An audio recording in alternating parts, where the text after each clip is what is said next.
Welcome to Meet the Leaders. I'm David Smith, and yeah, it's getting toward that time where a new session in Hartford is just in the wings, and so we thought we might take a look at the state of the state, among many other things, with Livy Floren, who is representing Greenwich and Stamford.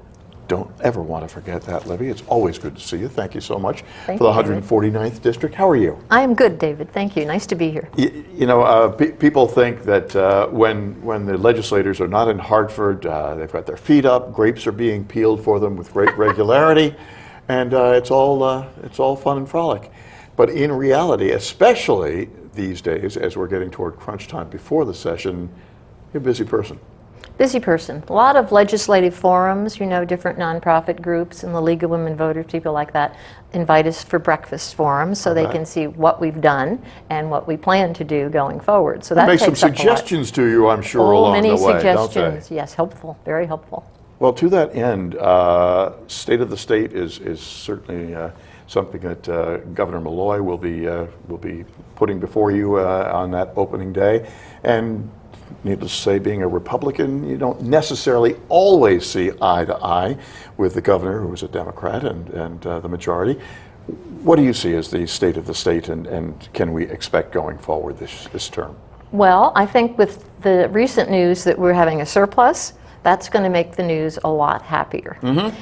Also, our employment numbers are up, our tax revenues are up. Now, part of that is because we did enact the largest tax increase in history in 2011, but the personal income tax and the corporate tax and the sales tax have all shown an increase. So that, to me, bodes well for the economy.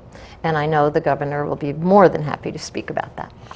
Well, that's all well and good. We have had a very tough time, as you suggest, with the largest tax hike in history and so forth. And that positive taxing situation, that money will evaporate into other things very quickly, I'm sure. Yes, it will, because that's really our problem. You know, it's a spending problem. And we seem to, whenever we have any surplus, as you say, it evaporates quickly and then some. But we are now, we have mandated that part of the surplus must go into a rainy day fund. And I do believe that there might be some tax cuts on the horizon. I'm very hopeful of that. Especially, we've got an awful lot of nuisance taxes that are just not happy for business. And they don't net us that much money, so let's get rid of them. We also have an awful lot of unfunded mandates that I think we can get. Nuisance taxes, if we can hit that. Business entity taxes. What would that entail? Well, we get rid of, I think it's a $250 fee for a business entity tax. There's a tax if a business goes out of business. Oh, Give me really? a break. Oh, yeah. Yeah, and there are all kinds of little permitting taxes. I mean, that is one of the things that we've tried to do on the bonding subcommittee is make it one-stop shopping. If you're going to go into business, be able to go to one portal and figure out what your overall obligation is going to be, both paper-wise and money-wise. And if you look at that, there are a lot of little steps that can be, you know, shortened. What is the downside of doing something like that? Well, we just don't have the technology right now. But we have given the Secretary of the State's office the funding to get that wherewithal. I think I told you that when Governor Malloy came into office, he was horrified at how behind the times the technology was in Hartford. He has a much better system here in Stamford, where he was mayor for 14 years. And then at one point, the Secretary of the State, Denise Merrill, testified before my bonding subcommittee and said that her programs were written in COBOL. Do you realize that used to be written on the walls of caves?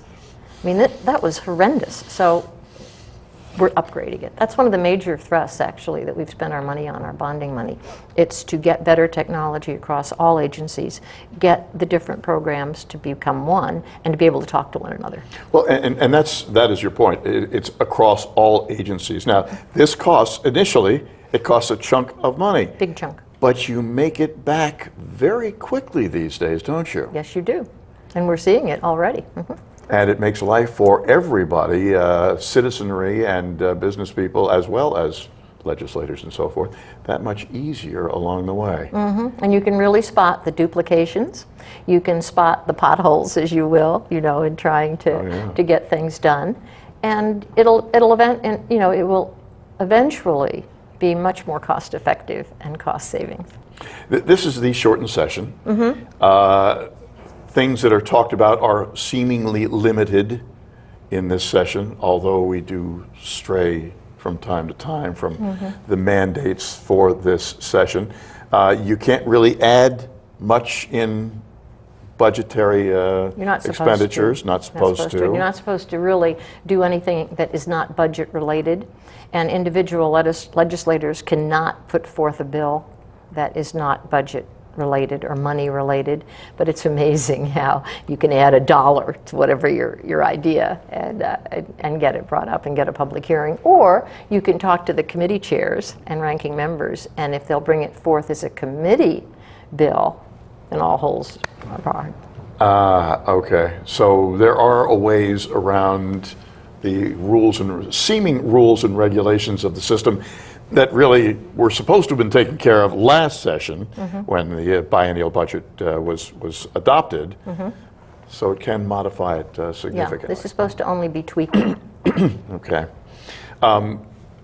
You are heavily into the bonding situation, and a lot of people panic when they hear bonding because, let's face it, it commits the state going forward to expenditures 10, 20 years going forward. And you're more optimistic. No, you're fine. And our debt service is now it's like 11% of our budget.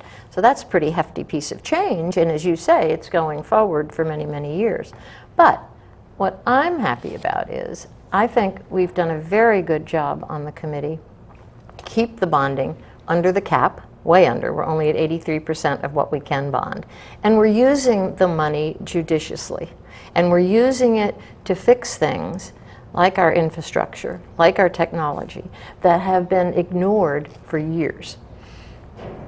So I'm very optimistic about it. And we've gotten rid of all earmarks. I think that's important too. Also, we cleaned house when Don DeFranzo was the chair. He's now, as you know, the Commissioner of Administrative Services, and he's just the most wonderful human being.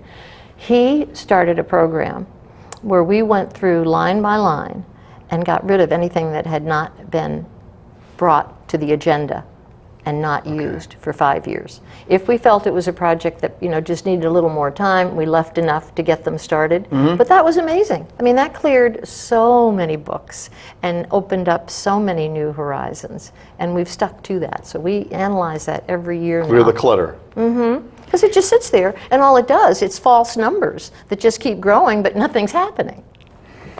We are talking with Livy Floren, representative of the 149th District, Greenwich and Stamford. We've got to take a quick break here, Livy. We will be back with more on Meet the Leaders. I'm David Smith. Stay with us.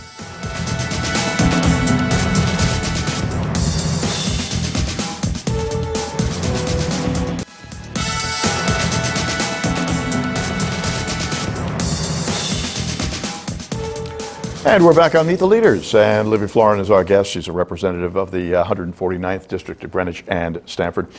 We've talked a little bit about bonding. We've talked a little bit about clearing some of the clutter that has been literally cluttering up the whole budget situation and so forth, which you've been able to do. As we take a look, expectations for folks going forward that are positive, pension situations are something that the state has not been keeping up with. I know that's something that people are trying to do something more about. Is that unfunded liability, and we're trying to work on it. Is that something that can have some forward motion this I think term? so, and but it's going to be incremental. Okay. But people are focused on it and aware, and that's 90% of the battle. Is there any thought that a renegotiation on contracts and so forth can be opened up? Is that something that's I know the governor, a possibility? Well, the governor would like to do that, and I think it would certainly make sense. It's a tough nut to crack. What is. has to be accomplished? What has to be worked in order to do that? It has to be Well, it has to be agreed to positively by the union. Yeah. It cannot And there be- has to be a quid pro quo. I mean, you give to get. Yeah. And I don't know how much more we can get them to give. They've made some allowances in the health care. I think we're going to talk about pensions. That has to be some reform there. I think there are too many jobs that probably aren't as needed, and so you release someone from one job and they just take another, deck chair on the Titanic. It's ridiculous. So there's going to have to be some talk about that. But I think the next area is going to be their pensions. A lot of work was done on gun control and changing of gun laws last year, and was met by acclaim by people who are concerned with such things all over the country and so forth. One area that was focused on was mental health. And it actually was expanded, the awareness, and doing something about it with a website that hopefully is helping people.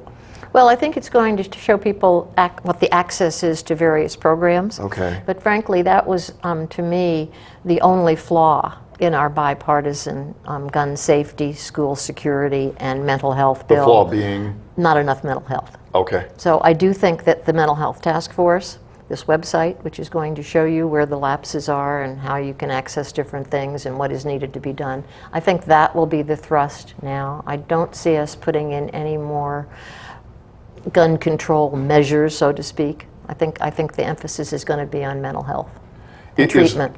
Is there enough awareness of this going forward? I think that's our job. It's always difficult if if you don't know the site's there and it's there to help you. What good is it? Right, and if you don't start at age 1, to start the identification process and the treatment process, what good is it? So I think that's what we're looking at. We are heading into a big election year, and I know you've got some druthers. Are you going to announce here for re-election at this point? No, but thank you for asking. Nice thought. Okay. I tried. But going forward, as you take a look at the election, there are lots of Republicans throwing their hats into this ring. There are. For the governorship. There really are. And I think what needs to be done, air all of your differences, get as many hats out there as you want. But once that convention comes in May, hopefully before it, all of the differences will be discussed, and we will come behind one slate of nominees for the constitutional offices, and and also for each assembly seat. Senate, in advance of the convention? Well, I think you should come to agreement before. You know what we tend to do, and it's happened in the last 2 cycles? Nasty, ugly, hideous primaries, where you just savage one another at great cost. So you use up your energy and your financial wherewithal, and you give the opponent all kinds of fodder to use against you in the election. So why do that? I mean, get your house in order before. That's what I'd like to see. Now, will it happen? Beats me. I don't know. You know what Yogi Berra says? It's very difficult to make predictions, especially about the future. Especially about the future. Predictions for the future. Are you optimistic about the upcoming session? I am.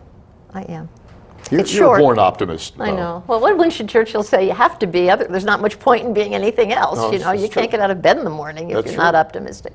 But I do think that the tenor has more bipartisanship than I've seen in a while. Especially, the leadership in the Senate came out with a huge laundry list of jobs-related bills. Well, half of them were proposals that, the House Republicans had made. Hey, we will be seeing you in a month up in Hartford. Always a pleasure. On the 5th Thank of you. February. That's Good. all the time we've got for this edition of Meet the Leaders. Representative Livy Floren. I'm David Smith, and we'll catch you next time.